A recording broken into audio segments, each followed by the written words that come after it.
Hello.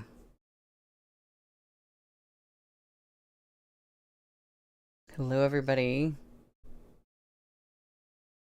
Can you hear me okay? I think I got my mic over here set up good again. Last time I went from like one recording location to another. I totally forgot to do that, but I think we're good. Hi, Henry. Hi, Ward of. I am. I just realized after last stream that like I hadn't even looked at the back synopsis. Hi, Nina. I'm glad you made it. I hadn't even looked at like the synopsis on the back of this book before we started it. So the thing about them going off to war was a complete surprise, and I'm kind of happy about that because it mentions that they're going back to war again on the back of the book, and it had not occurred to me to look, and I think I'm just gonna stick with that for the rest of like streaming this series is just like not looking at the back of the book before starting a new book. I will just go in like completely surprised. Yeah, surprise war. Yeah. Today we're getting right into our surprise war. Um so we are on page 115 for chapter 142, which is the real authority of the Liao kingdom. And I want to know more about that.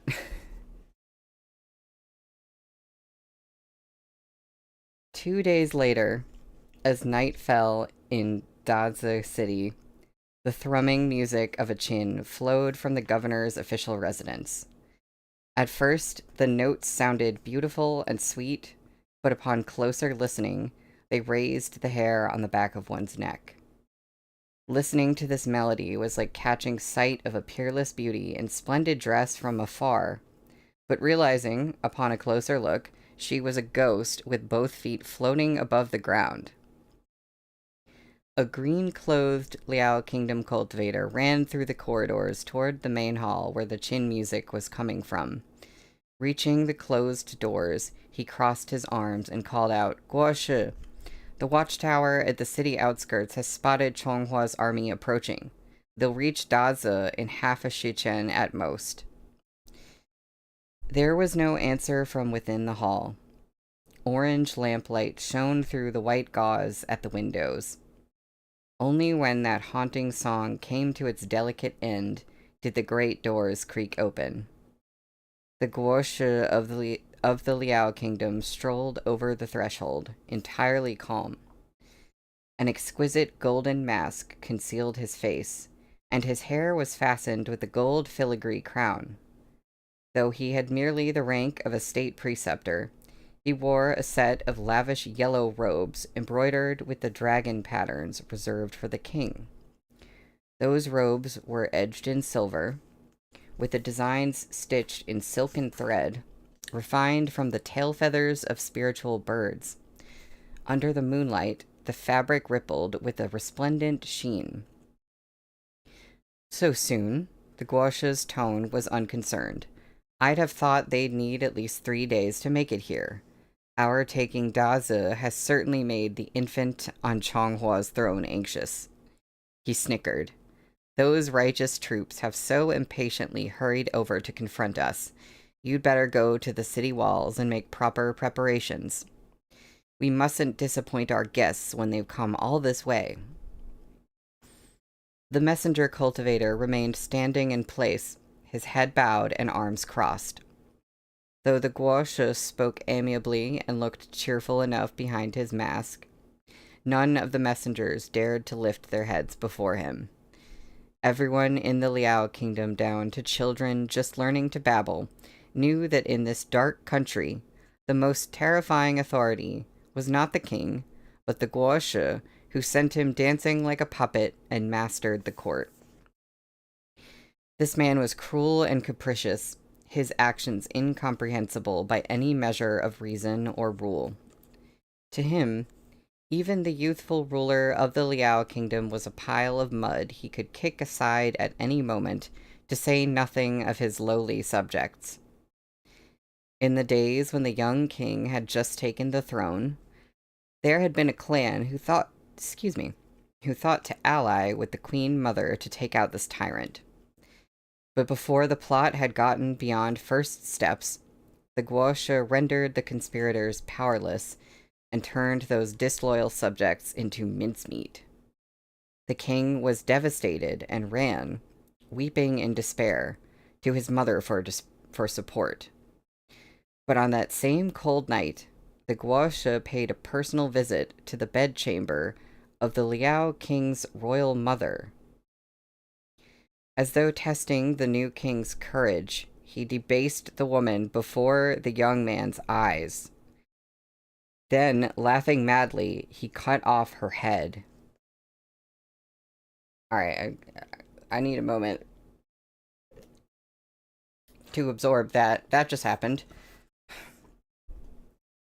In the dark shadows of that luxurious bedchamber, the Guosha's robes hung lazily open, exposing a swath of sturdy chest. He dipped his fingers into the dead woman's still warm blood and smiled as he smeared it over the king of Liao's face. The king trembled and shook. The first emotion he expressed wasn't desire to avenge his mother, but naked fear. Don't kill me. Don't kill me.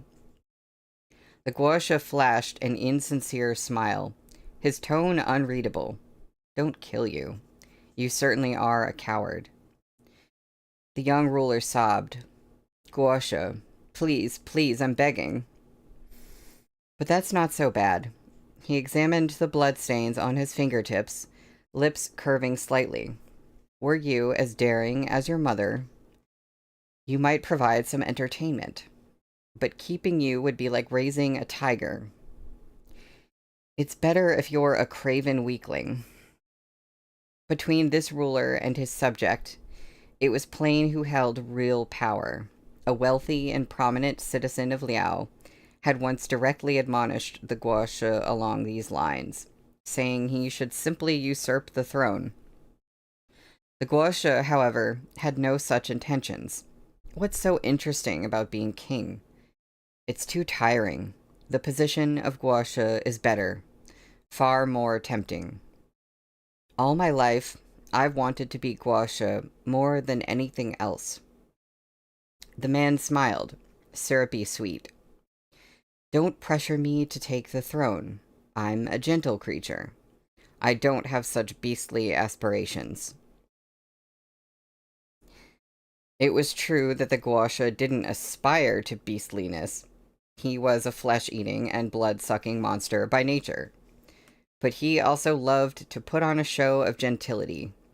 When he lifted his head from his prey's entrails, with his mouth dripping blood, he would wear the sweetest smile.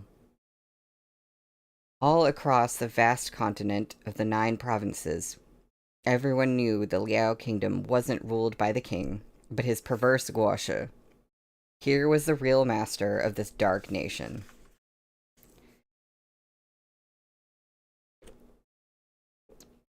This is certainly a way to start the stream. Henry, let's get down to business to defeat the Liao. Yeah, you know, for a long time in this series, I've been trying to give the Liao kingdom, like, the benefit of the doubt. Because it always gets me suspicious when it's like, we're fighting the most evil kingdom. I'm like, but are they really, though? And we know that Changhua is awful in its own ways. But I think in this case, I can believe them when they say that. At this point. At least the Guosha is that evil. At this moment, the messenger official was serving this frightful man. Naturally, he was aware of the risks of the post. This year alone, 32 messenger officials had met their end in the Liao kingdom. Some of them didn't know, even as their heads were struck off their shoulders, what they'd said to displease the guosha so. Or perhaps the guosha hadn't been displeased at all. Perhaps he had merely wanted to take someone's head off and nothing more. "What are you staring at? Tell the troops outside the city gates to make preparations," the guasha ordered with a grin. "Is even such a minor task so beyond you? You need to disturb my chin playing for this?" The messenger felt hairs rise all over his body as he broke out in a cold sweat. Yes, yes, he cried hastily. I'll go at once, at once." He ran off in abject terror. The guasha watched his fearful retreat with a smile. He stood for a brief interval in the courtyard, then turned back into the main hall. This hall had become something of a living purgatory. The corpse of the governor of Daza city, who'd slit his own throat, had yet to be removed. Neither had the bodies of the governor's wife and 5 children, who'd hung themselves as Liao took the city. The guasha strolled through the hall, slender fingertips brushing the feet of those swaying corpses. His expression was so light and relaxed, he might have been caressing wind chimes. He loved this kind of atmosphere. To indulge his insane tastes, he still hadn't allowed the corpses to be taken away, though he'd lived in the governor's manor for 2 days now. He walked to the end of the hall where his guqin waited. Under the bright glow of the lamps, one could see this chin was made of human skin, strung with human hair, and studded with 9 human eyes. Those eyes whirled wildly, flitting furiously to and fro. I gotta wonder how he plays it. With human hair strings? The eye chin is back. The guasha sat down at the guqin, strummed the strings, and closed his eyes as he resumed his playing. "A lonely straw hut sits at Wanli Bridge, the Bai Hua pool where I've made my home. Wind whispers through green bamboo. Rain washes down on fragrant blooms. Successful old friends ignore my letters, while my son's gaunt face drowns me in shame. These old bones will soon line a ditch, yet I laugh in madness wilder than my youth." There's a footnote. This is Madman by Du Fu, a Tang Dynasty poet. It describes beautiful natural scenery in contrast to the poet's pathetic circumstances, highlighting his tenacity in refusing to be cowed by his environment. His fingers plucked the strings. First, a lengthy song, then a leisurely song, a mournful song, a gentle song. By the time he played the first notes of a lullaby, the sounds of spells exploding could be heard in the distance. After a long while, perhaps a shichen, perhaps 2, a thundering boom shook the earth. Indistinct screaming rose from the far-off city walls. "Open the barriers! Open the defensive barriers! Dispatch defense cultivators to the eastern gate!" The roar of flames and screams of the dying burst from beyond the walls. By the time they reached the governor's manor, they had splintered into incoherent noise, further muddled by the music of the 9-eyed chin. At the end of his song, the guasha finally looked up. "They're quick to lay siege, aren't they?" he remarked. "Why don't you go ask which generals of Changhua came this time?" The attendant at his side bowed his way out. In short order, he trotted back in and answered without looking up. "The brothers defending the walls report that the commanding general is their Shihajun, Moshi." "Hardly a surprise," the guasha replied. "That Mo brat is fierce on the field. It's only his Shuxiang he cannot face. Now that we've returned Gumong to them, deploying him here is expected." "And his deputy general?" "Murong Lian." The guasha smiled. "An addict." There's one more." "Oh? Who else?" the guasha asked with rapt interest. Murong Mengzi. The guosha's fingers paused over the chin. Sending a woman as deputy general, he sneered. Is Chonghua on the verge of collapse, or is their dear little emperor trying to get his sister some quality time with her beau?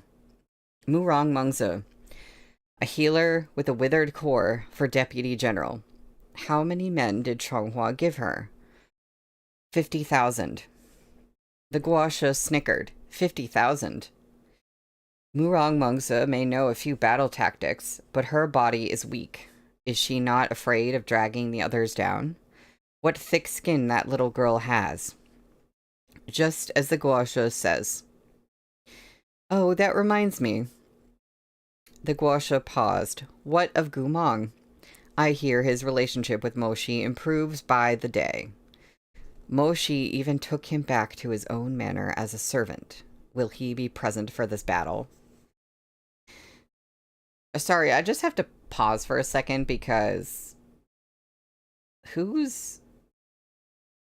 we have people from the Liao Kingdom, like, spying in Chonghua to give him this information? Because, like, how does he know that? General Gu, knowing he had erred, the attendant hastily corrected himself. This subordinate misspoke. It's Gumong. The guosha smiled. No harm done. If nothing else, he served our Great Liao for 5 years. Great Liao isn't a stickler for rules like those stuffy men of Chonghua. If you wish to call him General Gu, go right ahead. But how could the attendant dare continue to call Gumong General? He hurriedly replied, the guosha is magnanimous in his forgiveness. According to information recently obtained by the Department of War, the Emperor of Chonghua decreed Gumong a test subject for black magic experimentation. When they finished, he was on the verge of death.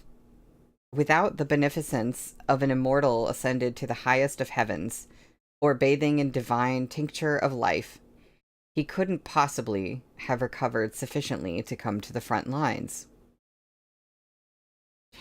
Upon hearing this, the guosha didn't relax at all. He narrowed his eyes, pupils flashing with a cryptic light. Who said Chonghua doesn't have such an immortal? Isn't Jiang Fuli a holy sage capable of regrowing flesh and reviving the dead? Mockery laced his words. Oh. The attendant hastily answered. The spy tailing Jiang Fuli said he went out traveling again. He isn't in Chonghua. Okay. His Qinggong is strong. He's always been elusive. If he doesn't wish to be tracked, he'll escape no matter how closely he's followed, the guosha said. Of these enemy troops, we've no call to worry about Murong Lian or Murong Mengzi. But keep an eye on Moshi. And if there's anyone who resembles Gumong, even in the slightest, report it to me immediately. Yes, sir. The guosha swept his sleeves aside. Go then, defend the city. I'll be in seclusion for the next 3 days. Afterward, I will personally come deal with these children. The attendant nodded respectfully, quickly bowing and taking his leave. The guosha's fingertips returned to his chin strings.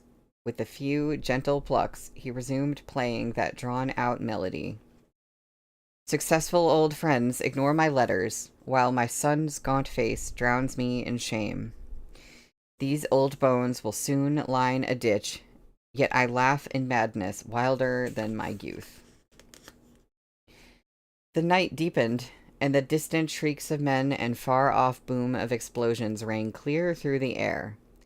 Beyond the walls, the cultivators of Chonghua and the Liao Kingdom faced off. Blood flowed into rivers. Yet in the depths of the city, within the governor's manor, the guosha's chin music never faltered. When the crescent moon hung high, sprinkling frost over the roof tiles, an oil lamp within the governor's manor burned to its end, spray of sparks burst from the wick as it winked out. That manor, filled with swaying corpses, became still more devilish and eerie. In the sudden darkness, one could see that, behind a curtain of gauze an arm's length from the gouache, a ball of hazy light had been floating in mid-air all along. That ball of light was dim, undiscernible in the lamplight. It hid in the corner, rising and falling. So frail it seemed it would disperse at any moment. The gouache looked up, his gaze darting from beneath his golden mask to land on the murky ball of light. His pearly teeth clicked as he whispered, "Look, Jing Chen, I've coddled you for so long. Will you still not wake?" That glowing ball called Jing Chen flickered weakly and darkened once more. The gouache narrowed his eyes. "There must be a limit to your willfulness," he said, low. "Recover soon and come back with me. If you fall into the hands of these men from Chonghua, that herd of hypocrites certainly wouldn't understand you like I do. You don't want to be sealed again, do you? Be good. Wake up now."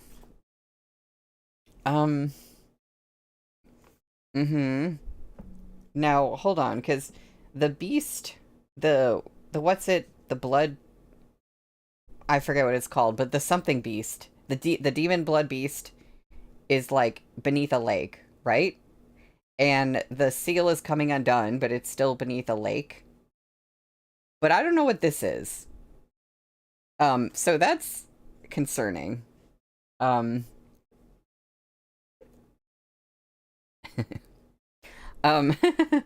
Oh, yeah, Blue, you have a good point. You said all of that, and then, yes, Mungza, Moshi's bow. Like, how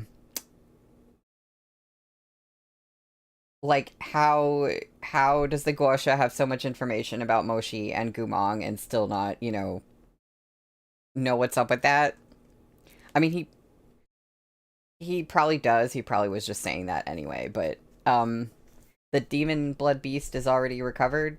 Oh, maybe it is. I forgot some details. I think last time I was just like, there's a demon blood beast. We have a problem. So Henry, his misogyny overpowers his gaydar.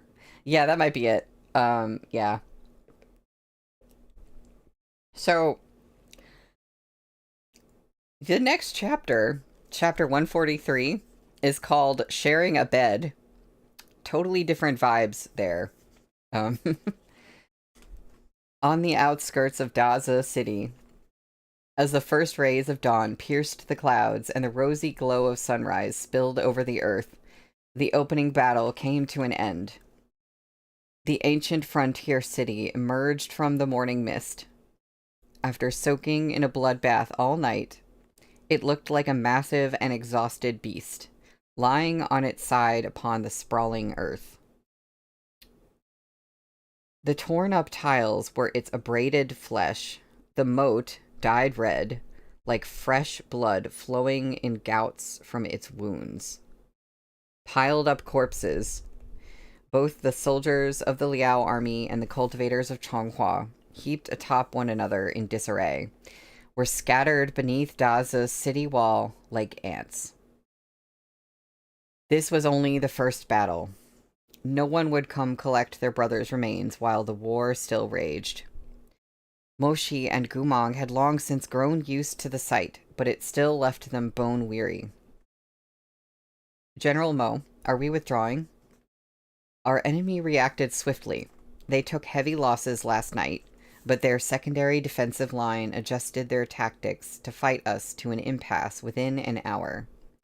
Moshi shook his head. After the long march here and a night's hard battle, the cultivators of Chonghua are exhausted. Pressing the fight would only be to our disadvantage. Rest the troops, retreat and make camp, and we'll treat our injuries and recover. Yes, sir. On their commander's orders, the cultivators of Chonghua withdrew a safe distance from the city walls. They constructed barriers and dug trenches, preparing to recover their strength. Moshi made his way to the commander's tent. Several of his personal guards were bustling about the bed and desk, Gumong among them. In order to make his disguise less conspicuous, Moshi had instructed all his attendants on this campaign to wear masks. That was smart. The frontier wind buffeted the tent flaps. Moshi strode in and surveyed the busy cultivators. There's no need for so many people to be straightening up in here. You may go. After a pause, he turned to Gumong. You stay behind. That'll be enough. The other personal guards filed out. When the flaps fell behind the last of them, Moshi stepped over to Gumong's side and reached up to remove his mask. Everyone's gone. You don't need to wear that in here. You're not afraid of anyone seeing me? Gumong asked. Not at all, Moshi replied. He turned to place the mask on the bedside table before stepping forward to fold Gumong into his arms. Sensing Gumong's unease, he sighed. I'm just teasing you. I set a defensive barrier outside the tent. No one's coming in without my permission. He pressed his chin to Gumong's forehead, then leaned down to kiss the top of Gumong's head, raising a hand to caress his hair. I'm sorry, he said softly. It's your army, but you can't lead them yourself. You have to leave it to the stepdad who's fumbling along. Gumong looked down at the ground and smiled. The Northern Frontier Army has completely transformed. If I really did return now, I'd be the stepdad. Besides, between the two of us, what difference is there? Your leadership isn't lacking in the slightest. But there is one thing. I can't always stay hidden by your side, can I? Moshi, I should be out there making myself useful. Moshi wasn't at all surprised to hear this. He had known Gumong would say it sooner or later. In the same way he knew that even if Gumong were given a chance to turn back the clock, he would still choose to walk the same thorny path. This man, with his gentle gaze, had a heart more resolute than anyone's. You'll have a mission, but not quite yet. You won't be able to complete it before our second battle, at least. He looked down and met Gumong's faintly disappointed gaze. After a moment, he added, Could I trouble Shishong to wait a little longer? When Moshi put it like that, there wasn't much Gumong could say in reply. The two of them had been toiling all night, and were just as exhausted as the rest of the Northern Frontier Army. You should sleep while you can, Moshi said. What about you? I'll look at the sand table a little longer. You need to take care of yourself. Gumong lifted a hand to poke Moshi's broad chest. Get some rest when you're done. Guga will wait for you in bed. At that last sentence, Moshi coughed rather awkwardly. Watching him feign calm, Gumong snickered to himself. This man had performed all sorts of wanton acts with Gumong in the face of death. Yet he still blushed to the tips of his ears at his Shishong's unabashed teasing. Oh, this little shidi of his. He was too damn lovable.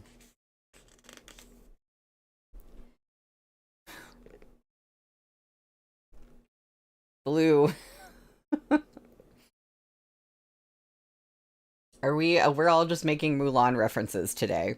Is that what's happening?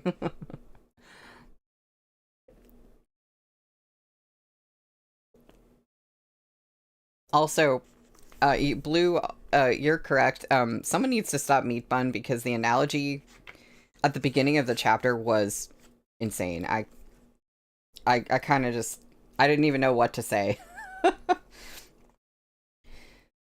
Moshi reset the sand table many times, laying out troop formations, barrier placement, and planned maneuvers again and again. By the time he turned around after poring over his battle plans, Gumong had fallen fast asleep on the army cot. The commanding general's cot wasn't much wider than anyone else's. but Gumong was in the habit of curling into one corner of the bed as he slept, as if terrified to encroach on someone else's territory. The lowliest, most beastly instinct in his bones expressed itself in such a pitiable yet adorable manner. After watching him intently for several minutes, Moshi rose to wash and bathe. When he returned, Gumong hadn't moved from where he lay, curled up like a kitten. Moshi sat gingerly on the edge of the bed. He made no noise. There was only the slight dip of the bedding under his weight. Moshi climbed into bed with his clothes neatly fastened and his hands solemnly folded over his stomach. Closing his eyes, he slept. At heart, Moshi was a self-disciplined person. When he had been mired in a thick fog, unaware of the truth, he had succumbed to irritation and fury. But his loss of control then didn't reflect his true temperament. Since resolving his misunderstandings and sharing such a hard-won sincerity with his beloved, he only worried wholeheartedly for Gumong's health. Many other men would have craved immediate sexual gratification when they took possession of a lost lover once more. Moshi was unlike them. He only wished for Gumong to be well. It didn't matter how long his memories remained or his mind stayed clear. Moshi wanted him to be healthy, and treated him with care. Unfortunately, men's bodies rarely aligned with their minds. Around noon, Moshi hazily woke from a deep slumber to find that, at some point, Gumong had turned over and curled up in his arms. What was more pressing was that the bathrobe Gumong had carelessly thrown on before sleep had been pulled loose, snowy white lapels exposing a broad swath of sturdy chest. How many times has she mentioned a broad swath of sturdy chest in, like, this reading alone? One bare leg had even draped itself over Moshi's body. Moshi's breath caught in his throat. His heart pounded. The scene was so reminiscent of the days of their youth, before Moshi had revealed his true feelings to Gumong. Back then, Gumong had also liked to cling to him in his sleep. Or perhaps it was because Lu Jianxing had started fooling around with a pretty female cultivator in the camp. In those days, Gumong shared a tent with Lu Jianxing. One evening, Gumong had leisurely made his way back to their tent, gnawing on an apple. When he lifted the flap, the sight greeting him was one of his own half-dressed brother tangled with a woman on his cot. Gumong very nearly choked to death on that mouthful of fruit, his face flushing redder than the apple. He dropped the curtain and broke into a run. Even after Lu Jianxing chased after him, apologizing again and again. It's all my fault. I forgot to set a barrier, and Mang R. I thought you said you wouldn't be back tonight. None of it was any use. Despite Gumong's charade as an incurable womanizer, at that point he had, in fact, never even been kissed. Seeing such a carnal act at such close quarters and involving his own brother too, it was a shock too severe. Gumong had laughed it off and said it was fine, but he'd broken into goosebumps all over. He began to dread returning to his own tent, terrified of coming across such a scandalous scene once more. But he couldn't very well go without sleep. After some thought, he sought shelter with the most virtuous and reliable of all his brothers. It was with this kind of mentality that Gumong happily tumbled into Moshi's bed. Moshi refused to allow it. Each excuse he gave was stranger than the last. I'm a clean freak. I'll bathe, said Gumong. My bed is too small. It's big enough for two. I'm not accustomed to sharing. A little practice and you'll get used to it. I toss and turn. I might beat you up in my sleep. Ayo, is that so bad? Yes. Then Guga absolutely must sleep with you to help you correct this awful habit. This reply rendered Moshi completely speechless. Gumong coaxed and pestered him, shoving his way into Moshi's bed. In the end, Moshi was helpless against his campaign of harassment. He let Gumong take most of his wooden cot, while he slept with his face pressed up against the wall. When Gumong saw Moshi preparing for bed with his clothes fastened and his hair neatly tied, orderly, aloof, and virtuous, he heaved a sigh of relief. He was convinced he'd chosen well with this self-disciplined, untouchable beauty. Someone like this would never be caught in such an improper act as fooling around with random female cultivators. Of course, Gumong had no idea what kind of desire raced through this untouchable beauty's heart. If that ardor were to be released, it would be more than enough to burn anyone, to crush them into shattered scraps.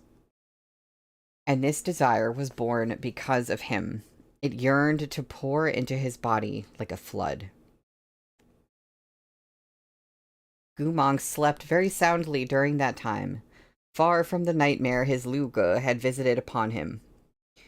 Instead, the great Mo Gongze was visited with incomparably lewd spring dreams. Moshi hardly slept. He didn't dare turn over. It was winter, and he was naturally warm, while Gumong didn't like the cold.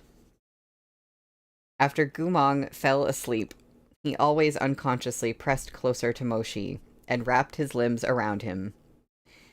Many years later, Moshi still vividly remembered those long nights, the snowy northern wind whistling outside, and the pitch-black darkness inside. Beneath the thick blanket, Gumong curled up sweetly in sleep, one arm slung over Moshi's waist from behind, his soft cheek pressed against his back.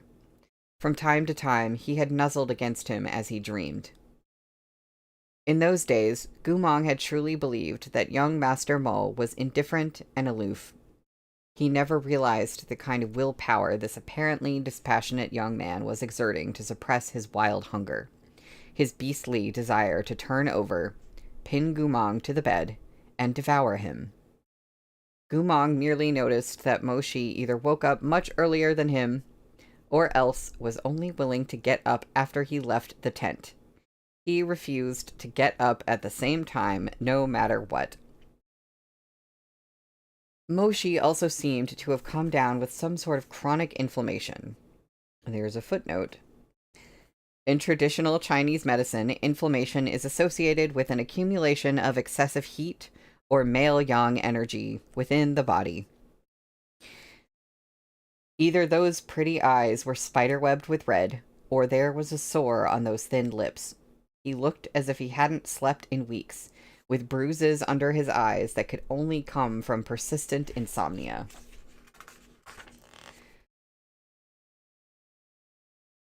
Was that in Arha? Probably. Upon noticing Moshi's condition, Gumong had asked Lu Jianxing with deep concern, "Am I really such a restless sleeper? Have I been assaulting him in my dreams?" In the present moment, as Moshi gazed at the slumbering Gumong, eyes sweeping across his Xixiang's gentle features and his loosened lapels, he felt that it was all so much like the past. At his most idealistic, he'd imagined that in the future, he and his Gu Shishang could forever entrust their hearts to one another, entangling lives and bodies without end. At his most pessimistic, he'd imagined capturing the traitorous monster, locking him within the residence, and tormenting him to his death. The only thing he hadn't imagined was that, after so long, when they had experienced so much, he would relearn the feeling of watching his Shishong lying by his side and being too afraid to carelessly touch him. Upon this bed, things seemed to have returned to when they were still young and untried. More than a decade of elapsed time, that ocean of bloody chaos, seemed to be written off in one stroke. Moshi's heart burned. He looked at Gumong with a gaze so tender and so fierce. Neither the love he felt nor the desire that pricked him had lessened in the least. "General Mo, A personal guard's shout cut through the silence. The canteens prepared meals, and the brothers have already been sent down. You can go to the main tent to take your meal now. The cultivator had raised his voice to be heard in the tent. Before Moshi had a chance to shush him, Gumong woke up. His blue eyes opened, and 10 years of time returned to their bodies in an instant. It's noon, Moshi said softly, his voice slightly hoarse. We can eat. Sleepy. Gumong blinked blearily, yawning and wriggling deeper into Moshi's arms. Just a little longer. The bed was only so big. Moshi was caught off guard, but he didn't have anywhere to hide even if he wanted to. When Gumong pressed close and felt that familiar hardness, Moshi froze in deep embarrassment. Well, that's the end of that chapter. I was about to say that Meatbun was probably tricking us with that chapter title. But now we're on chapter 144, which is called Entangling Like Before. So maybe she wasn't tricking us after all. I guess I'm gonna... Yeah, I'm gonna read this one, and then we're gonna have a break. After a beat of silence, Moshi sat up. You sleep. I'll go first. Gumong pulled him lazily back down before he finished speaking. Gumong's hair knot was loose, soft inky locks framing his pale face. He propped himself upon Moshi's sturdy chest, one hand around Moshi's wrist, as he gazed at him through heavy-lidded blue eyes. Gumong's mood was much better than it had been, possibly because he had finally returned to the battlefields he knew so well, and could fight for his homeland under a new identity.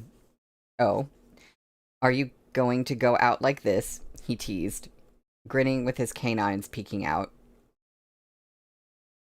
Let go, Moshi replied. Won't they see? On the pillow, Moshi turned his face away, refusing to look at him. His elegant and handsome face flushed pink. Shut up, he said quietly. Gumong laughed, leaning over him. Moshi's lashes were so long they looked exactly like dandelion fluff when they fluttered. Gumong wanted to blow on them. Didn't you say you'd treat me kindly? He grinned. Look at you, being a meanie again. Moshi's eyes widened.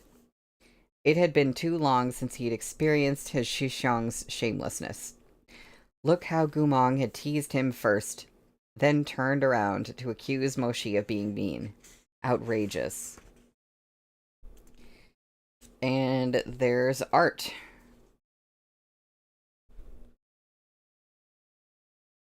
Mm-hmm.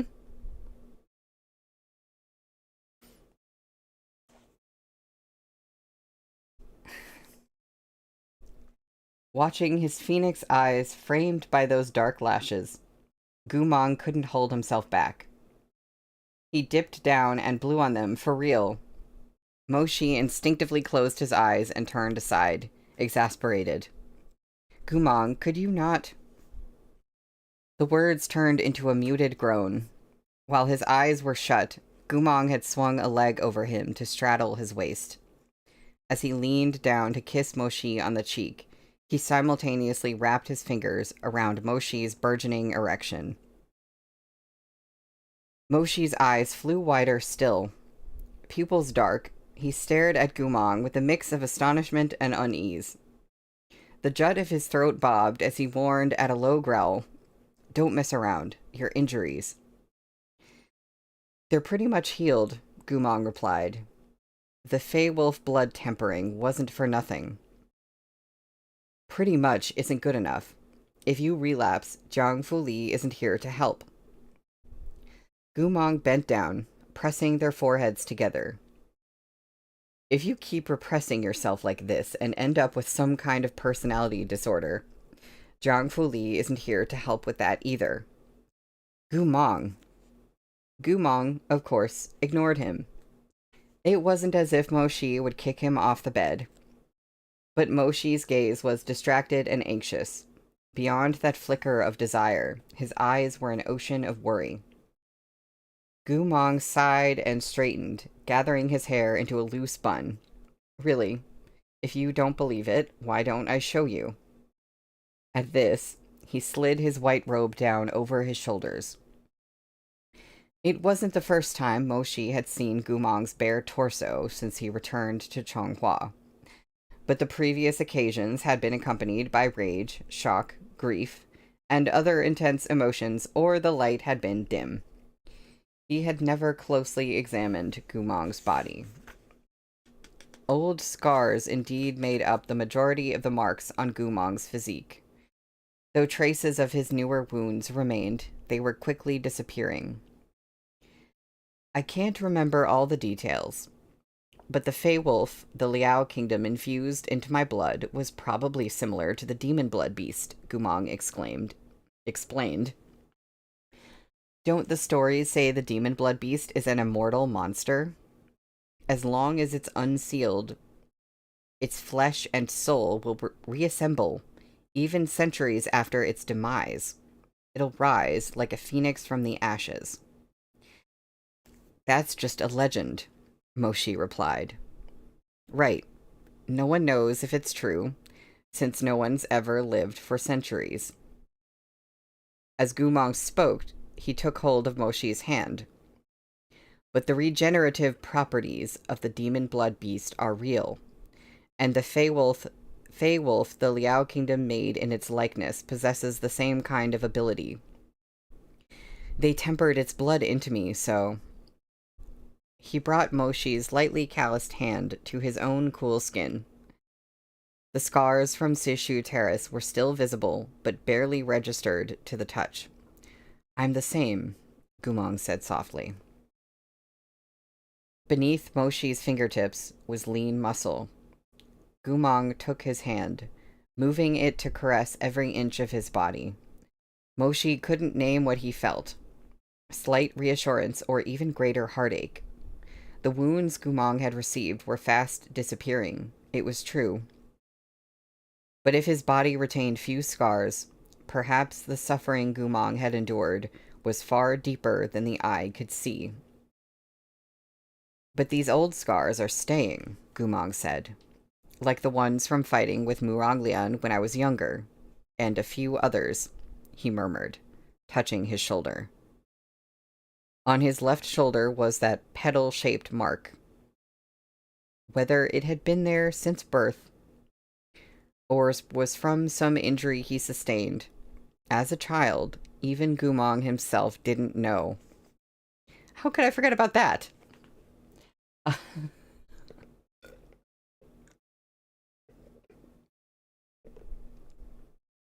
You know, Henry, I was assuming that the Fey Wolves in Arha are the same, or like at least evolved from the same thing, if they're not exactly the same at that point.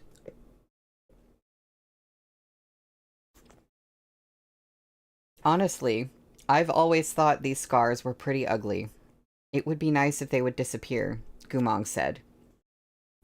Too bad the Fey Wolf blood can only heal wounds from after the tempering. It doesn't affect ones from before. He rubbed at his arms and the sword scars on his chest. They're awful.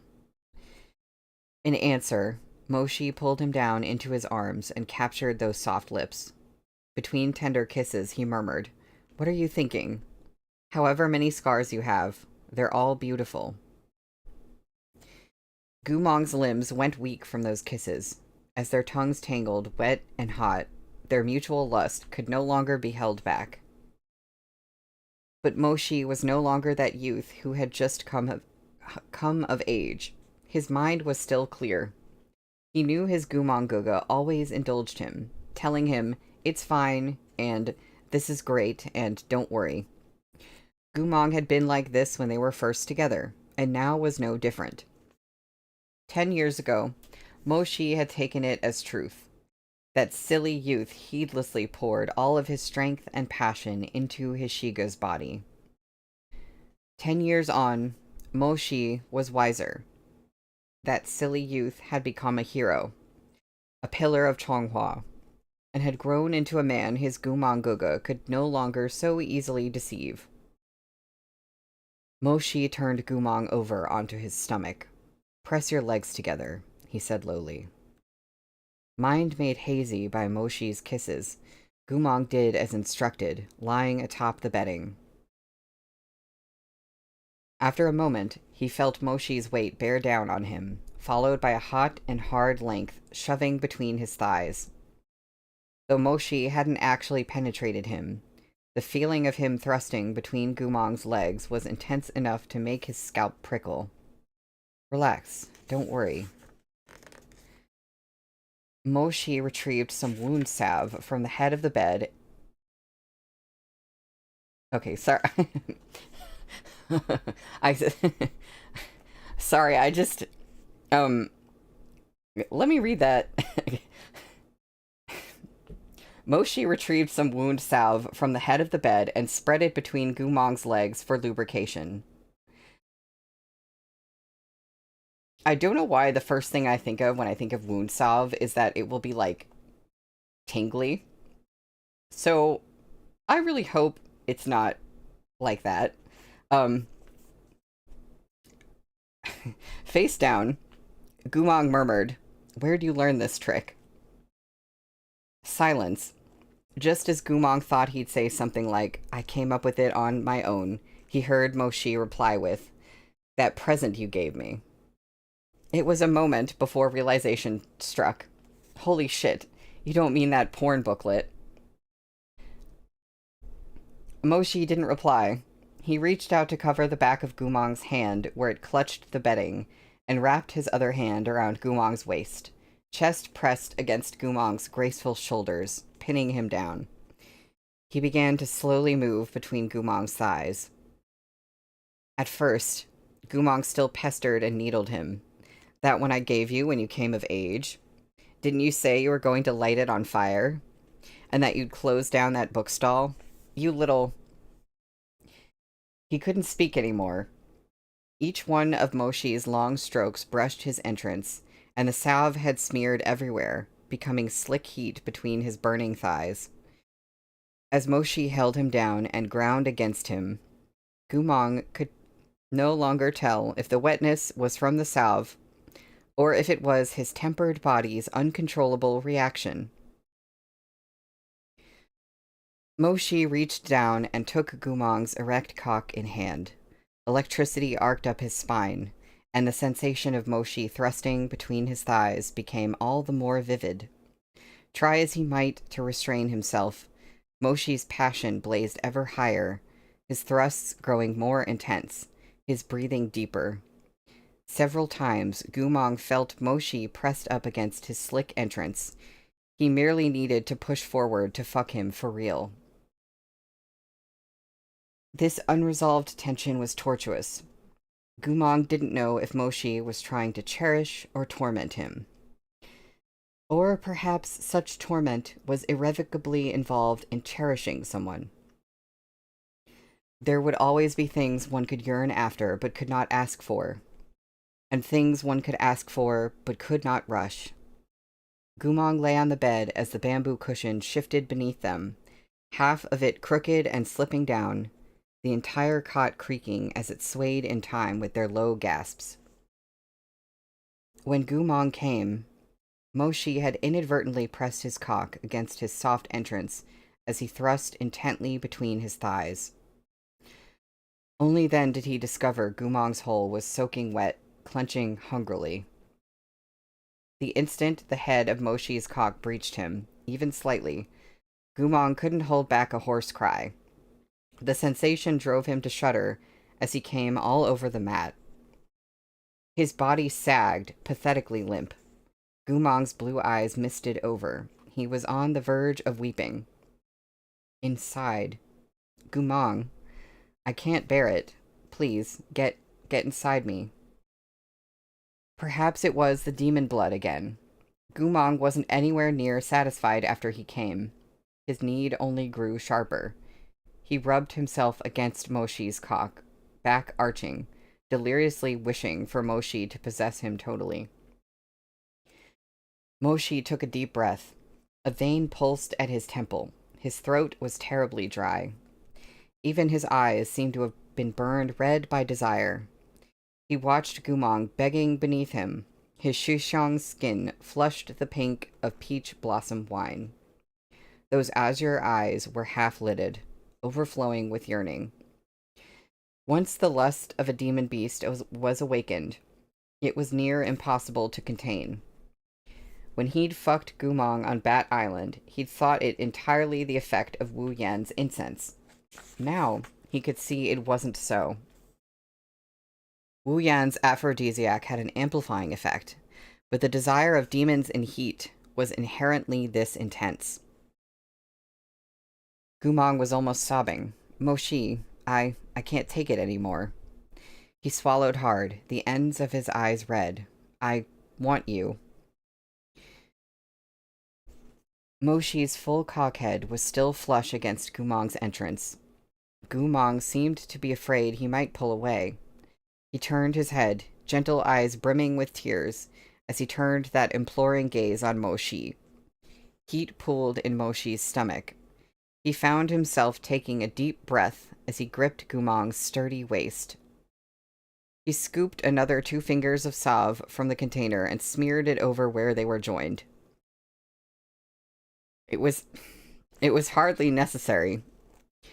Gumong's hole was already a mess of slick. Moshi propped himself upright with one hand, veins standing out on his strong forearm. He rubbed the salve over his own cock, then bent low to kiss Gumong's cheek. I'll be gentle. If it hurts, you have to tell me, Gumong turned and kissed Moshi's soft lips, fiercely pressing their mouths together, tongues tangling. At being kissed so passionately, so brazenly, Moshi's breathing roughened further. He took hold of his achingly hard cock and thrust forward fiercely. With a wet noise, followed by a slick slide, the head of Moshi's cock drove in, its length fever-hot as it sank to its full depth inside him. Gumong arched his neck with a sharp gasp of surprise. Moshi's only thought was the sensation of that wet heat sucking him in, the intense pleasure that flickered up his spine and threatened to overwhelm him. He panted roughly, then began to snap his hips, thrusting into that soft hole again and again. The moment Moshi started moving, Gumong's self-control failed, not because of pain, but pleasure. He cried out, Moshi. I'm here, Moshi replied hoarsely.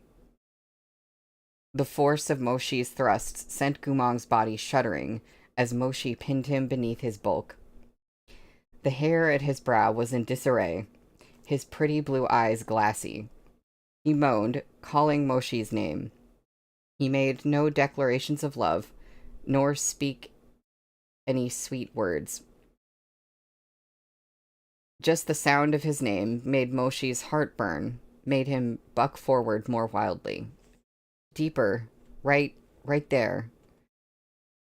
They had been lovers so many years. Moshi knew precisely where Gumong was most sensitive, where to fuck him so he'd cry, so he'd start shivering from pleasure. He aimed for the nerves in the deepest part of him. As soon as he thrust against that spot, Gumong's legs buckled.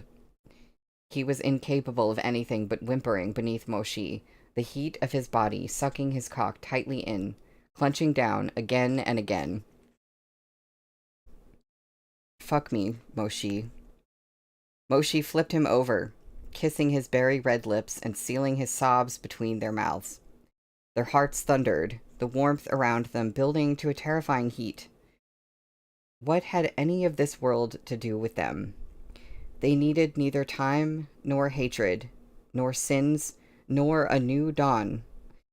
They were like those 2 youths from more than 10 years ago in their first bloom of love, who had wanted only to entangle with their beloveds like this for all of eternity. The second time he came, Gumong wrapped his arms around Moshi's neck, so overcome he'd begun to cry. Moshi heard Gumong call his name, and many other things. Shudi, princess, brother. All the ties that had bound them, as long as they were good. Gumong bestowed those names upon him, in murmurs amid the throes of passion, as if making up for every sincere confession missing from their 14 years of love, all at once. That's the end of the chapter. Um, I, yeah, Meatbun and the feelings. We've got, um, Henry, that's a good question. You know, Gumong is Gumong Guga, but I don't know what form of brother he uses. Um, I I guess it would be Dee Dee. Um, I just accidentally saw the first, like, few lines of the next chapter. Um, and it's gonna be interesting, I think. um, but I am gonna take a 5 to 10 minute break, and when we come back, we'll be on page 143 for chapter 145, which is called Affection and Gratitude. Um, yeah. Yeah, I think so. I think it will be interesting. And, Blue, you were saying translators, why that exact word? But, I mean, I don't know what the word slick is in Chinese, but I assume that they're, accurately translating that exact term. Because Meatbun said why not. So, I will be back soon. Oh, I forgot to do the thing again. Um,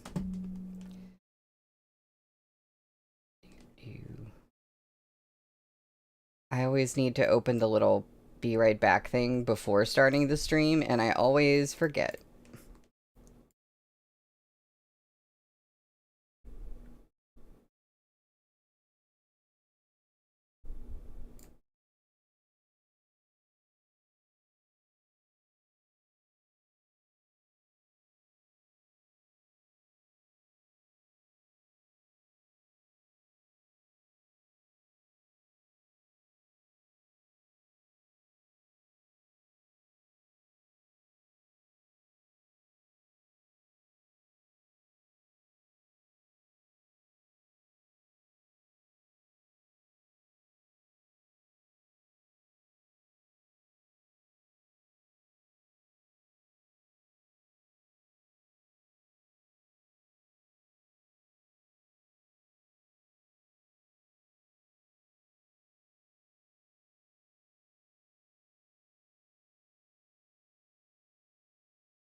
Hello, I'm back.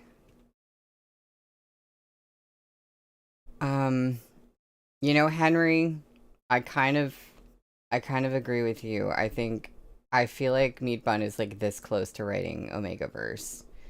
I don't know. I feel like considering this at some point, if not her fourth novel, but at some point she's going to write like an actual Omega Verse. Yeah. Well, we are on chapter 145, Affection and Gratitude. Hey, did you hear that around noon today? At dusk, as the generals gathered for their meeting in the main tent, a few idle cultivators stood whispering together.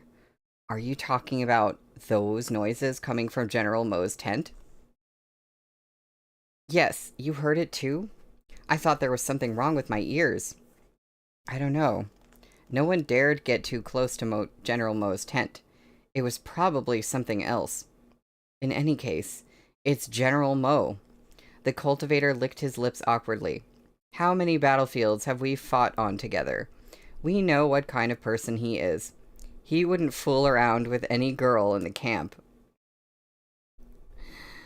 Everyone thought this very reasonable, but soon after, someone else spoke up quietly. You're not wrong, but don't forget, isn't Princess Mengzi here too?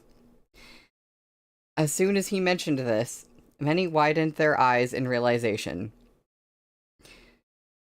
So that's how it is. But has their relationship really progressed that far?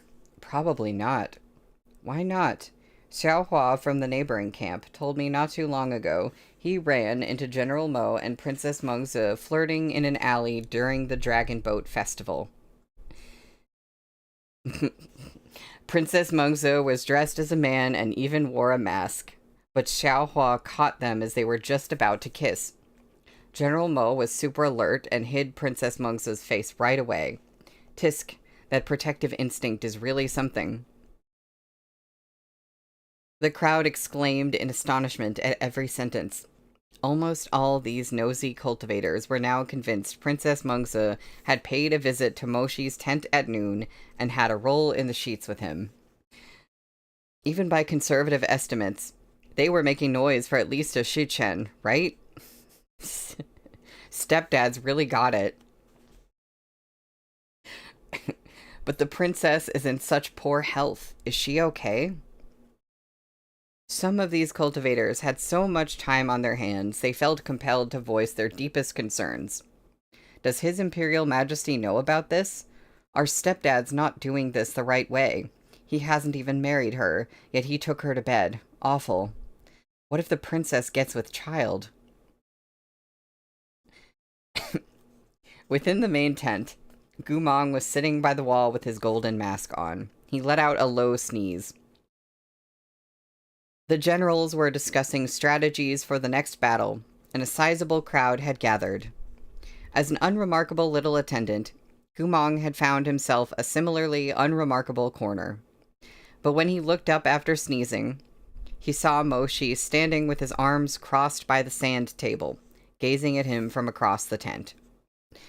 Gumong's face burned, and his heart felt warmer. The room was filled with people.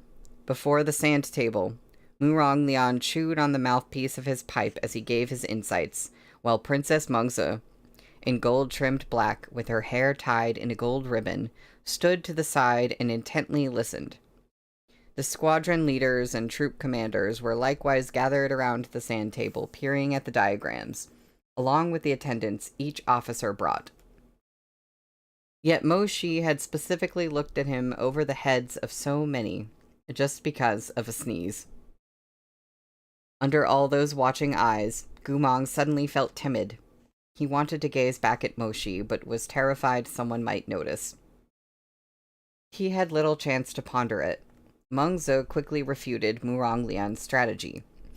Using only 2 squadrons, she broke through Murong Lian's line of attack. Murong Lian bit down on the mouthpiece of his pipe, squinting as he surveyed the sand table. In the end, he said, Hell hath no fury like a woman scorned. I concede. Mengzi flashed him a rueful smile. Lianga, my apologies. Muronglian snorted. Moshi was next. He looked away from Gumong and walked straight to the sand table. He scanned the aftermath of Muronglian's simulation and dipped his head in thought. After rearranging a few of the flags that represented his forces, he began to outline his plan of attack. It was the first time Gumong had seen Moshi devise battle plans as a commander. When Gumong had ostensibly defected, Moshi was young. Though he had experience leading troops, none of the battles he'd fought were major ones. After Gumong left, Moshi had slowly come into his own, yet they had been nemeses all those years. On the left flank, the Scarlet-Plumed Battalion will set up healing barriers, leaving 200 healers to provide support where I've placed this blue flag. Lowering his long lashes, Moshi took the 2 blue flags Muronglian had placed at the southern peak and moved them to the shores of the lake on the city's outskirts.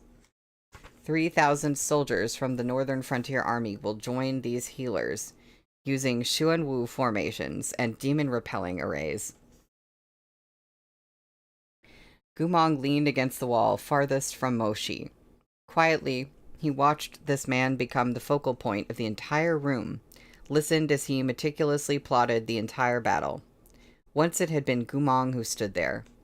Moshi had taken his place to become the sturdy pillar of the Northern Frontier Army. Nothing, Gumong felt, could be better than this. It was just that he had the vague feeling lately that his memories were disappearing faster than ever. How much longer could he watch Moshi like this? Hey you. Yes, you. Someone had barged into the tent and called out to Gumong in a low voice. Gumong was taken by surprise. You're looking for me? What is it? You're Shihajun's personal attendant, aren't you? The escort official with the magical weapons and talismans from the capital has arrived. I'll trouble you to settle the delivery. Gumong turned to glance back at Moshi. Due to the level of detail in his explanation, and the inherent trickiness of the strategy, many of the onlookers had stepped closer to surround the sand table. From where Gumong stood, he could no longer see his Moshidi's face clearly. He only glimpsed slivers of his profile through the gaps. Melancholy crept over him, yet there was some comfort in it too. He'd known for many years that things would turn out like this. Even when he'd watched Moshi sitting underneath the academy's trees, studiously reading his scroll, he'd known there'd come a day when Moshi would be the one at the center of the crowd. His dearest treasure was shining bright. It was a beautiful sight. Gumong turned and stepped out of the tent to attend to the newcomer's request.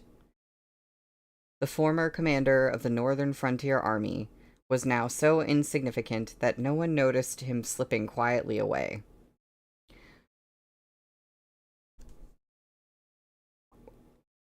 Why do I don't feel good about that. Moshi was so engrossed in his explanation that it was full dark by the time he finished. Yet the crowd hadn't found it tedious to listen. In fact, his plan was ingenious. Many of them felt cold sweat soaking the backs of their robes as they witnessed his elaborately interlocked schemes. When he had finished going over the entire siege, a few of the squadron leaders let out heavy breaths. How terrifying. Stepdad really has guts. The war council was dismissed. Everyone made their way back to their tents, exchanging whispers with those walking alongside them. While Moshi had been speaking, he had been entirely focused on the task at hand. It was only after he finished talking and sat down that a belated wave of exhaustion washed over him. He brought a hand to his forehead, slowly kneading at his brow as his audience trickled out of the main tent. Even if they thought his plan was impeccable, and no one at the scene was capable of breaking his assault formation, Moshi still felt he could further minimize losses. Thus, he remained sitting before the table, planning to rest a little before running through the strategy once more on his own. Hand over his brow, he heard the sound of tea being poured nearby. A moment later, a hot cup was placed next to him. By this point, everyone else had gone. Who else but Gumong would have stayed behind to keep him company without saying a word? Wearily closing his eyes, he said, "Sorry, things were hectic earlier, so I didn't get a chance to look over at you. What tea did you make?" Lingshan Miao Yu. Moshi's eyes flew open, his expression shifting slightly as he looked up. Mengzi. Mengzi smiled warmly. Of course you were busy at the sand table earlier. I was focused on it too. Why would I be angry at you for not looking at me? This misunderstanding was rather dire, but there was no way Moshi could explain it. What was he supposed to say? The person I wanted to see wasn't you. It was the attendant who's been at my side. He would be pushing Gumong right into the fire. Mengzi's eyes glimmered, as if his gentle words had given her hope. After a pause, Moshi replied, "It's grown late, and we'll be launching our second attack tomorrow. You should go back and rest." "But I want to stay with you." Moshi was about to interject, but Mengzi held up a hand. "I know what you're going to say. You are going to tell me to mind my reputation, to stop following you around all the time, or you'll say you have no affection for me whatsoever and I shouldn't misunderstand." Moshi blinked, at a loss. Mengzi bent her slender neck. Though still composed, sorrow surfaced in her gaze. "You've said those things to me for so many years. I've memorized them all. I'm aware you feel gratitude toward me and nothing more. I'm not asking for anything else. Won't you even let me look at you? Or spend a little time at your side? If you're always looking at me and spending time with me, you'll never see the people you should be seeing," said Moshi. Mengzi looked up, her eyes glistening with watery light. "You needn't worry on my behalf. I'm more than capable of choosing whom I wish to look at and whom I spend my time with. I won't regret it, no matter how it ends. And I won't ask for that person to return my gaze. But I just want to know, Dage, is there someone else in your heart now?" Moshi didn't expect she would ask so directly. He was briefly speechless. Setting aside his untouched teacup, he looked up. "There has always been." Mengzi had anticipated these words, but still she flinched. Only after a long silence did she smile with difficulty, her face bone white. "It's true that, when you previously rejected my advances, you told me you wouldn't come to like me. It's just that I... Her voice faltered, her words growing shaky. She didn't need to continue for Moshi to understand. He had made himself clear to her long ago. He had said there was no room for anyone else in his heart. But how could Mengzi believe it? She had simply taken it as a rote rejection. After all, he'd never been close with any other maiden, and he couldn't outright say the person he'd given his whole heart to was Gumong. No one would have believed Moshi back then when he said his heart belonged to another. It was only in recent days, when the suggestive clues became harder and harder to hide, that Moshi's words finally seemed plausible. Mengzi braced herself against the table's edge, catching her breath for a moment before forcing a smile. "Which aristocratic daughter is it? How did you hide it from everyone for so long?"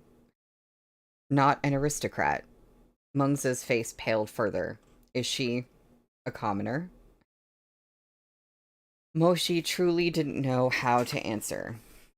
In the silence, Mengzi's gaze swept up to the ribbon binding Moshi's hair. That ribbon he'd worn by mistake had been swapped out long ago. This man cared so little about such trifles, he'd never even realized he'd tied his hair with a ribbon that wasn't his. "Dage," Mengzi whispered, "you're of a noble line." Moshi clasped his hands on the table, looking up at her. "Do you really think you can be with an ordinary maiden?" Mengzi asked, sadness in her voice. "I won't say more right now, but think of the late Wang Shujun. There are so many terrible precedents. You You grew up in the Imperial City. You must know. Do you think the late Wangshu didn't know? Moshi asked. Then you should at least think of what happened to him. Moshi stilled for a moment. He heaved a sigh. Mengzi, thank you for your advice, but this matter between us is ours alone. I'll do anything to protect that person. Mengzi was silent, because I love them. Mengzi's eyes were damp. Moshi rose to his feet, then continued. I will also protect you. Why? Mengzi asked through tears. Because I'm grateful to you. Mengzi closed her eyes and smiled bitterly. I told you long ago that I owe you a life, said Moshi. If at any point you have need of me, I will do all in my power to aid you. Moshi pursed his lips. But my heart is not mine to give. Mengzi looked up again, her voice shaking as she asked, And you'll never change your mind? Moshi knew how humiliating it must be for an imperial daughter to ask such a question, but this wasn't a case where pity could change the outcome. He met her gaze. I will not. The silence stretched. In the stifling stillness, what fell from Mengzi's lips was a light and wretched laugh. She looked up and said thickly, All right. All right. She didn't keep pushing. Or perhaps she had already done and said all she could over the past few years. Oh, Modaga, I almost wish you'd lied a little. I wouldn't mind being deceived. But you won't even let me hold on to my dream. You really... She didn't know how to end this conversation that was, to her, a crushing defeat. She wanted to smile, to collect her dignity that had shattered upon the floor, but tears brimmed in her eyes. She opened them wide, trying her best to hold them back. Then she turned slowly, almost staggeringly, and left the main tent. Okay.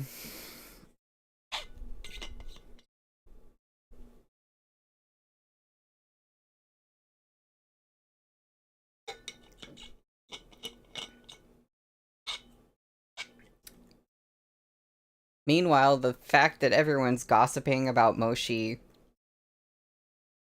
getting with Murong Mengzi, and the possibility that she will hear that gossip and know that it's somebody else, and also know that it's somebody in this battlefield. Cool. Yeah.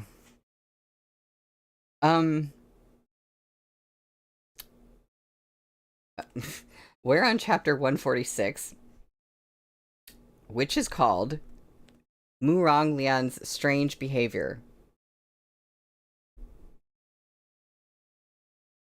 And also, I'm still wondering about the person that, like, got Gumong and was like, oh, there's a delivery. Or whatever it is they said. Because why do I feel like that's a Liao Kingdom spy? Just saying. Dazu was a rainy city. By the time Gumong was done checking over the rations at the barracks, the sky had begun to darken. Black clouds gathered on the horizon, pressing toward the city outskirts. Gumong sent the cultivators who had brought the rations to rest, then ordered men to cover the sacks of grain with oilcloth. I mean, maybe it's okay, but I'm still suspicious. The wind was howling as the cultivators hurried to pin down the four corners of the oilcloth before the downpour. Gumong heard someone shout, hurry up, it's raining. We'll have rice if you work quick, and porridge if you don't. We're fighting the heavens for our dinner. Gumong had often shouted these very same words when he led the Wangba army. He immediately looked up. As expected, he saw one of his old subordinates with his pant legs rolled up, standing atop the pile of rations and shouting orders. The soldiers saw Gumong watching him and walked over across the pile of grain, each step an audible rustle. You're one of General Mo's personal guards? Yep. You must be new. Don't just stand around gawking. Even personal guards in our Northern Frontier Army need to work. Look sharp and give us a hand. Ah, of course. Within moments, Gumong had rolled up his sleeves, launched himself off one arm, and leapt onto the pile. Together, the two of them tacked the corners of the oilcloth down with heavy bricks. The old soldier regarded Gumong with satisfaction. You've got some skills. No wonder General Mo lets you attend him. Gumong stepped over the soft sacks of grain, continuing their idle prattle as they pinned down the cloth. The soldier was a natural chatterbox and rambled without taking a breath. Hey, this part needs another brick. The one you're holding isn't heavy enough. You'll see, the storms on the frontier are serious. The wind'll kick up these smaller bricks like leaves. What, you think I'm exaggerating? No way. I might look young, but I'm a senior of the Northern Frontier Army. I was in the ranks when it was still called the Wangba Army. I fought with I fought with Gumong. This is just how Gumong taught us to place the bricks back then. Trying not to laugh, Gumong asked, So Gumong personally taught you how to place bricks? That he did. I got it immediately. He even said I was clever. What are you laughing at? You don't believe it? The cultivator's eyes went wide. Swear on my life. That Gumong turned out to be an evil asshole later on, but woo, he was quite a guy back when he was in the army. Was he now? That's right. General Mo is too aloof. Gumong was much more approachable. Their styles are completely different. Back when we first got reassigned to the Northern Frontier Army, we didn't know what to make of it. Gumong grinned. General Mo isn't aloof. He's just bad at expressing himself. Honestly, he treats everyone quite well. The cultivator nudged a crooked brick into place. Ah, well, anyway, that's just how General Mo is. He's so strict with everything, on top of being chilly and stingy with his words. But it's fine once you're used to it. Better than getting transferred to Wang Shujun's command, that's for sure. Gumong blinked in surprise. Transferred to Wang Shujun? Yep. They say when His Imperial Majesty was reorganizing the Wangba army, he thought of giving it to Wang Shujun, or dissolving the army entirely, and splitting us all into different battalions. Who knows how it happened? I heard General Mo said something to him, and His Imperial Majesty handed the army over to him instead. The smile on Gumong's face faded as he sank into thought. So the Emperor had planned to deal with his 30,000 remaining soldiers that way. Gumong knew what kind of man the Emperor was. Without sufficient incentive, he would never stray from his original intentions. What had Moshi said to change the Emperor's mind? It started raining. The cultivator elbowed Gumong. Just the last bit left. Once we're done with the bricks, go back to the barracks and get out of the rain. There are oil paper umbrellas in the storehouse. I'll take you there in a bit. Coming back to his senses, Gumong nodded. Okay. Once it started, the rain came down faster and faster. The downpour seemed to flush all the colors from the world, and the city became a great pool of water. It was from this that it had gotten the name Daze, large pond. Gumong stood beneath the storehouse's canopy. The other cultivators storing the rations had opened either umbrellas or barriers to ward off the rain, chatting as they ran. The Northern Frontier Army was just as he remembered it, filled with lively youths. Even the upcoming battle hanging over their heads didn't stop them from laughing as they chased each other into the rain and through the puddles. Come on, the rain's getting worse, but the puddles won't stop us from making it back, the cultivator said. That's just how we are. We can't help these bad habits Gumong passed down to us. We're a rowdy bunch. Back then, when it rained, he'd run fastest of all.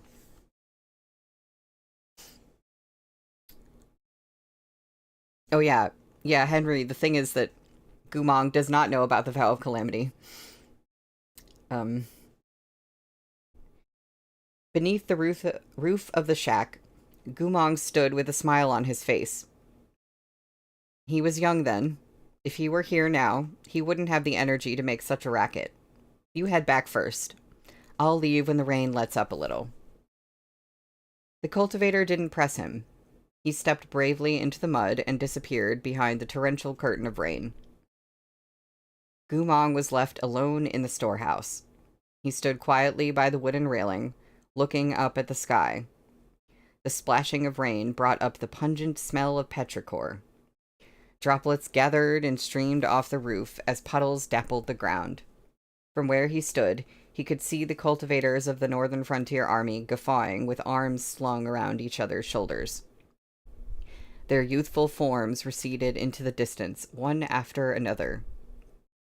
In the instant they disappeared from sight, he seemed to see a 20-year-old Gumong and a 17-year-old Moshi laughing as they darted into the rainstorm, a piece of oilcloth held over their heads.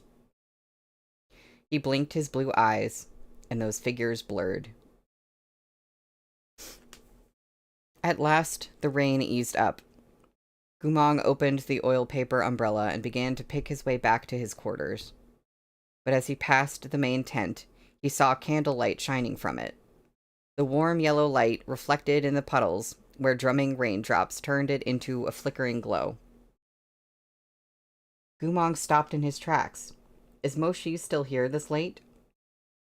Moshi had a habit of running through his plans again by himself after presenting his strategy to others, but it was now full dark. He would have been able to run it not once, but 5 or 6 times by this point. How strange. Gumong closed the umbrella and leaned it against the tent. Gently lifting the flap, he stepped inside. A figure indeed sat with his arms crossed before the sand table, but it wasn't Moshi. Gumong was stunned. Murong Lian? Murong Lian was perched crookedly in a chair beside the sand table, holding a still smoking pipe. He narrowed his peach blossom eyes, taking lazy puffs as he stared at the terrain map. Perhaps the rain was too loud, or he was too focused. He hadn't heard Gumong come in. He raised a hand to pick up a few of the little flags and move them around on the sand table. Gumong stared intently at the arrangement for a while, then felt cold sweat break out on his back. The positions Murong Lian had chosen for these flags were coldly devious. Although his marching routes were different from Moshi's, his tactics were just as vicious and powerful. His arrangement provided less certainty of success, but the battle would be over faster, provided they won. Murong Lian wasn't idly playing. He was running his strategy in earnest. And he was constantly refining his own ideas, moving the flags representing different magical forces again and again. With each adjustment, Gumong could see his reasoning clear as day. What was the point of the careless attack formation Murong Lian had put forth this afternoon? The one Murong Mengzi had broken with hardly any effort. A spate of violent coughing jolted Gumong from his thoughts. Murong Lian lowered the pipe, knitting his brows as he struggled for breath. We have art, everybody.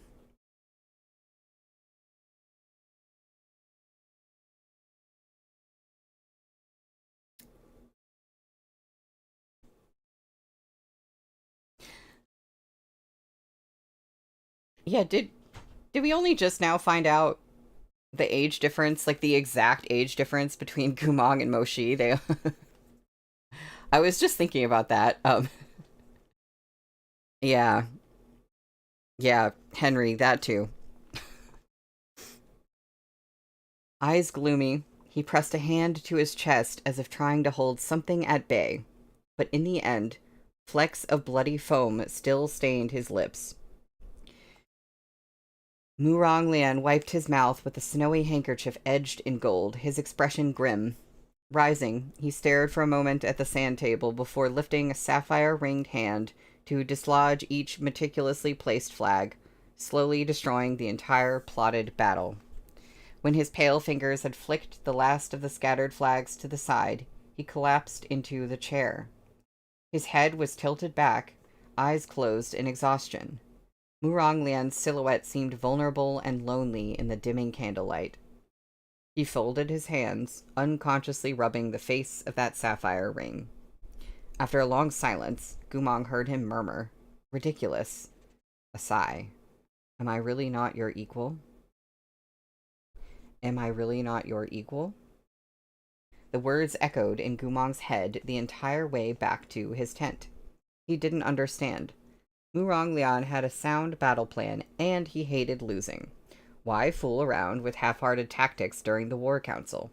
Why wait until the dead of night, when everyone was gone, to smoke a pipe of ephemera, rearrange the forces, and act out a magnificent battle, alone in the misty and miserable rain? When Gumong returned to the commander's tent, Moshi was in the process of sending a message to the emperor. Just as he let the messenger bird go, he caught sight of Gumong coming in, and his expression softened. Where have you been? You're back so late. He stroked Gumong's hair. Did you get wet?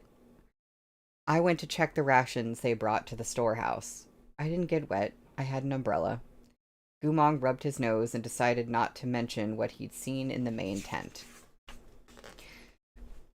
Moshi wrapped his arms around Gumong, warming him in his embrace. The canteen sent food. Will you eat before you rest?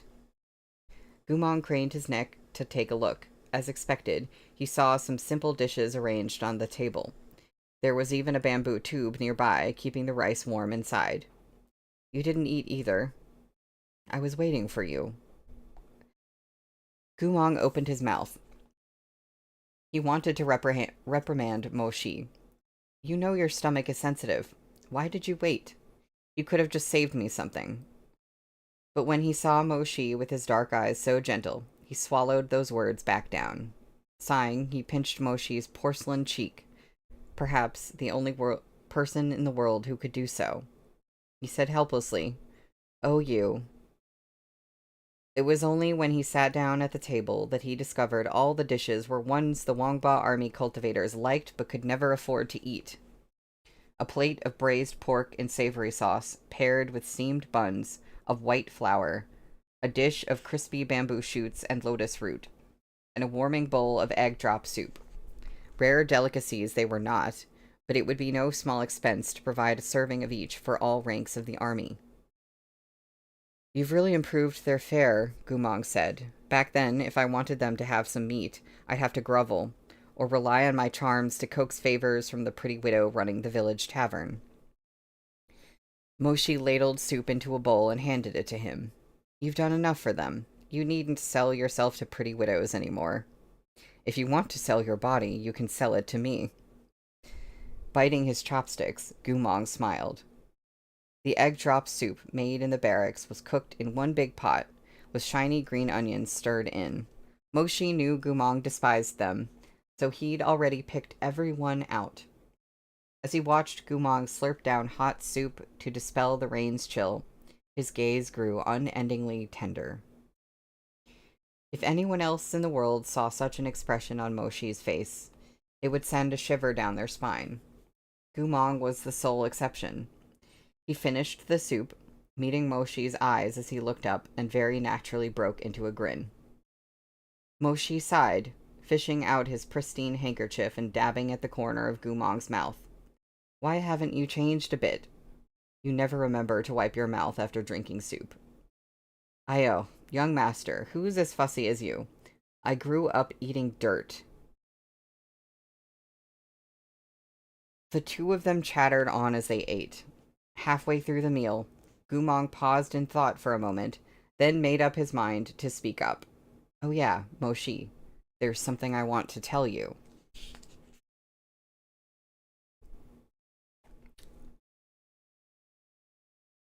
Yeah, thanks for the reminder, Meatbun. Okay. So, it's 4:46. I think I'm gonna read one more chapter. Unfortunately, this chapter is called Rumors Part 1, so we might be stopping in the middle of between a Part 1 and a Part 2.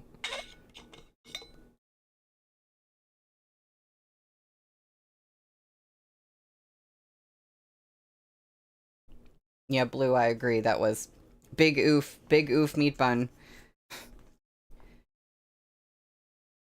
What is it? Moshi asked. I saw Muronglian in the main tent just now. He was strategizing on the sand table. Moshi was eating soup with a porcelain spoon. Hearing this, his hand stilled. Was he now? And I got a look at the battle plan he set up. It was completely different from the one he presented earlier. His ideas were good, but it seems he doesn't intend to make them known. He was just running it for himself. Moshi lowered his lashes and took another spoonful of soup, but he didn't bring it to his mouth. After a moment, he put the spoon down. Don't you find it strange? Gumong asked. To be honest, I don't. Recently, I've found Murong Lian's actions to be increasingly contradictory. How so? When Zhou He came to take you for black magic experiments, he tried to stop it. After he failed, he gave you that ring, saying it would make him aware of your condition. Then he came to the academy looking for me just to tell me the news. For some reason, Gumong's expression turned evasive upon hearing this. Moshi observed the shift but said nothing. Later on, he continued, I learned the first excuse he gave to stop Zhou He was that he had his own black magic experiments to run. How would there be such a coincidence? Besides, even if he did plan to conduct black magic experiments, and he just so happened to need a subject at the exact same time as Zhou He, why didn't he ask to use you as the test subject after you returned to Shiha Manor? Silently, Gumong lowered his head to sip his soup. Only after a few mouthfuls did he say, Maybe he didn't want to provoke you on top of everything else. Then how do you explain the ring? When Murong Lian gave it to you, he said he could use it to track your condition. I didn't give it much thought at the time, but this doesn't make sense either. It was on His Imperial Majesty's orders that Zhou He took you for those trials. Unless Murong Lian planned to openly defy His Imperial Majesty, he wouldn't have been able to intervene no matter what state you were in. Gumong hummed in assent. He kept his focus on his soup, even picking up his spoon to eat.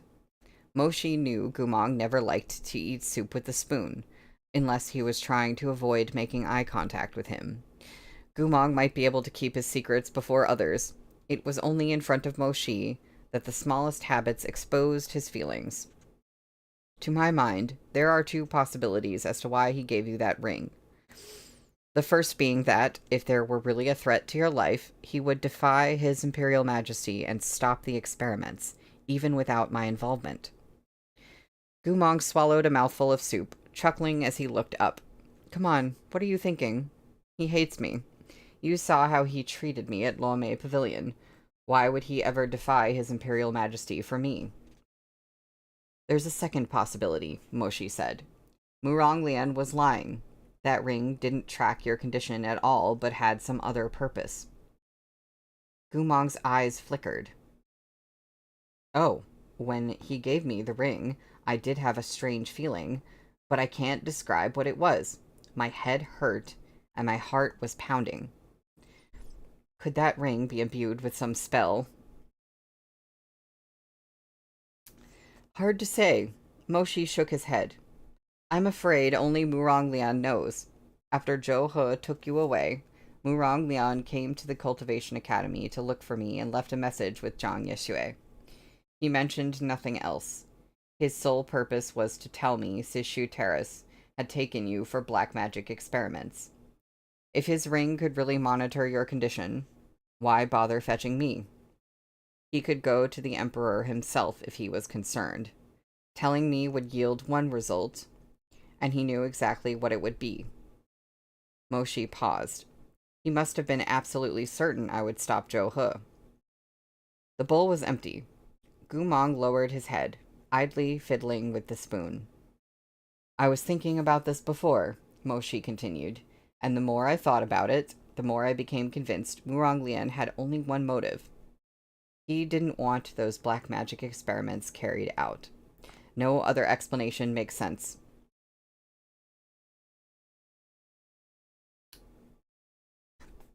Gumong didn't respond. His long lashes were lowered, casting dappled shadows beneath his eyes. After a long silence, he spoke. Moshi, he and I where actually he looked as if he wanted to say something, as if he wanted to reveal some secret that had been buried a long time. But when the words came to the tip of his tongue, they dissolved behind his pursed lips. I'm looking at you, Nina, in the chat, and I think you might be right, or, something along those lines. If it's a secret you can't speak of, said Moshi, then don't. Gumong remained silent. You lived in Wangshu Manor more than half your life. It's normal that there are things that must go unspoken. I'm not telling you this out of some ulterior motive. I trust you. You don't need to explain everything to me. I just want to ask, what kind of person do you think Muronglian is? Moshi thought Gumong would think this over carefully before answering. He didn't expect the response that came so quickly. I don't know, said Gumong. Moshi gazed into his eyes. Those blue eyes were clear, bright, and honest. The things I remember. He hadn't wanted to bring this topic up, but he couldn't avoid it any longer. Are incomplete. When it comes to him, I don't know if I can recall all the important facts, so I don't dare say for sure. Then, going by what you can remember, do you think smoking ephemera is something he would normally do? No. Moshi sighed, nodding. Neither do I, when I saw the depths to which he'd sunk after returning to the capital. It disgusted me. But after everything that's followed, I feel like it might all be for show.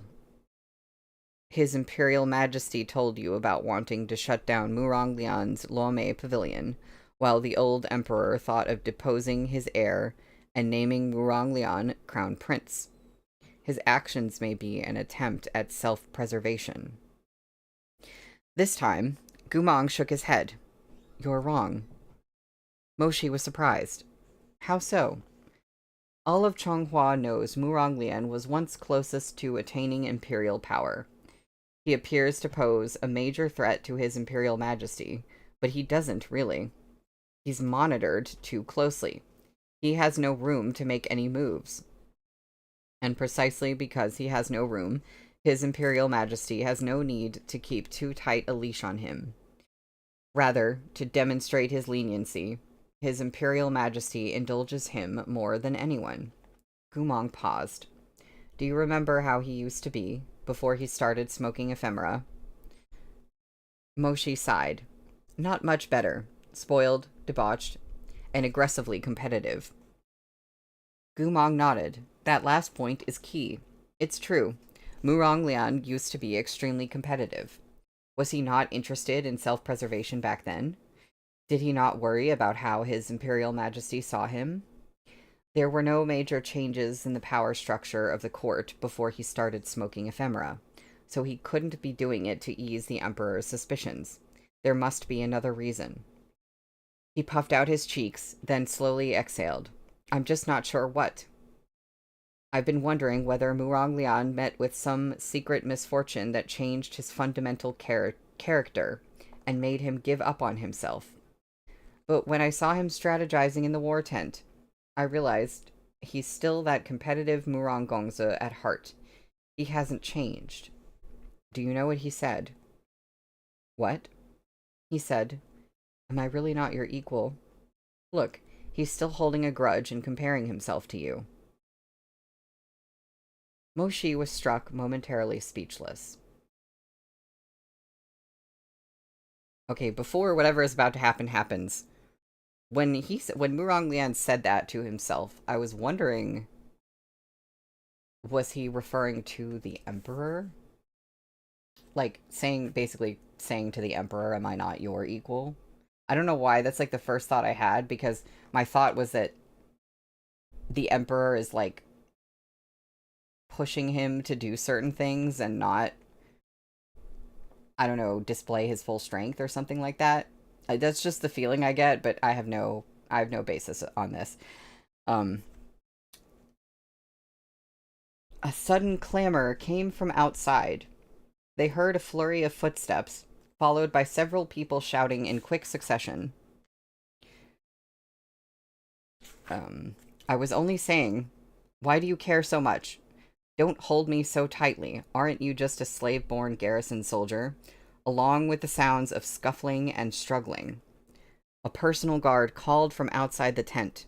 General Mo, members of the Scarlet-Plumed Battalion have violated military regulations and spread rumors before battle. The 3 perpetrators have been taken into custody. We ask General Mo to determine their punishment. Someone from the Scarlet-Plumed Battalion spreading rumors before battle? Moshi and Gumong exchanged a glance. One moment, Moshi said. Only after Gumong put on the golden mask did he allow the group to enter. The Scarlet-Plumed Battalion was unlike the Northern Frontier Army. They took only pure-blooded nobles, and their military uniforms were each embroidered with insignias that represented their own clan. Moshi surveyed the 3 men before him. One was a member of the Lin clan, and one was a member of the Zhou clan. The third gave Moshi pause. He was a distant uncle of Meng Zi's. Moshi had previously met him at the New Year's Eve feast. Moshi frowned. What's going on? The guard cupped his fist in a salute. Shihajun, these 3 cultivators of the Scarlet-Plumed Battalion, were inappropriately discussing the commander's private affairs in front of the troops. They were spreading rumors, telling everyone that I what? This guard revered Moshi. As he struggled to find the right words, the distant relative of the Murong clan raised his voice. What rumor was I spreading? Everyone knows General Mo and my niece are taken with each other. As the princess's uncle, I was only too happy to hear of them sharing a private moment. Is it against the law to offer my 2 cents? Pah, the guard spat in anger. Don't you know when to shut up? You're telling me to shut up? Someone like you, without a single drop of royal blood, dares order me around? Don't you know I'm a relation of His Imperial Majesty? Cross me, and I'll have your entire family run out of the capital. By this point, Moshi had some idea of what was going on. Cutting off the uncle's impassioned rant, he said, Sir, I'm afraid you're mistaken. Huh? The conversation Mengzi and I shared in the main war tent concerned public affairs. It was nothing private. You're a senior cultivator of the Scarlet-Plumed Battalion, sir. I'm sure you understand the meaning of discretion. Chonghua stands on the cusp of war with Liao. I will not pursue this matter at the moment, but I sincerely hope you will speak more prudently in the future and avoid another offense. The uncle did not appreciate this. His eyes widened like a bullfrog's, and he replied through gritted teeth. Very well. Shihajun, it seems you're nothing but a two-faced liar. Commanding general or not, you're still my junior. You sleep with my niece, then turn around and criticize me like this. So disrespectful. See if I don't. Moshi raised a hand to interrupt. When did I sleep with your niece? Oh, great. Oh, cool. That's the end of the chapter. Yeah. It's part 1. The next chapter, it's literally exactly 5 o'clock right now. So, I guess when we come back next week, we will be reading Rumors Part 2, Chapter 148, which is on page 171. Yeah, we gotta wait. Meanwhile, I'm fixated on the secret that Gumong is keeping. If I had a guess, it's the thing that one, like the servant in the Murong household told him, and that was not revealed to us. And he was, hesitant to tell Moshi. And I think I've been wondering about this, but yeah, I'm kind of wondering if he's related to Murong Lian. If that's his, like, maybe half-brother or something. because I was thinking about that possibility like a while back. I didn't know. I was like, I felt like he was secretly part of the Murong family in some way, like that he might be a bastard of the Murong family, and I didn't know exactly like how they would be related, but things are shaping up, and that's what I'm kind of starting to think.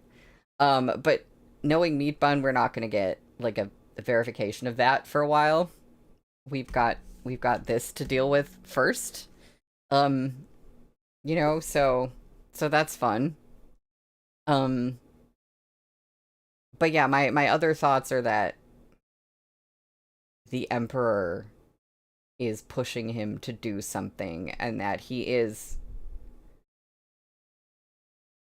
or at least he was willing to go against the Emperor when it came to trying to save Gumong from being experimented on. I don't know what else he's willing to do, but I think he's resentful of something that the Emperor is like making him do or making him not do. So I don't know. That's that's my thought at the moment. Um that was certainly a stream. Um yeah. So we'll find out what's going to happen next week in Rumors Part 2. I'm sorry to stop here, but thank you all for coming to the stream, and I hope you have a good rest of your week. I will see y'all on Monday. Bye.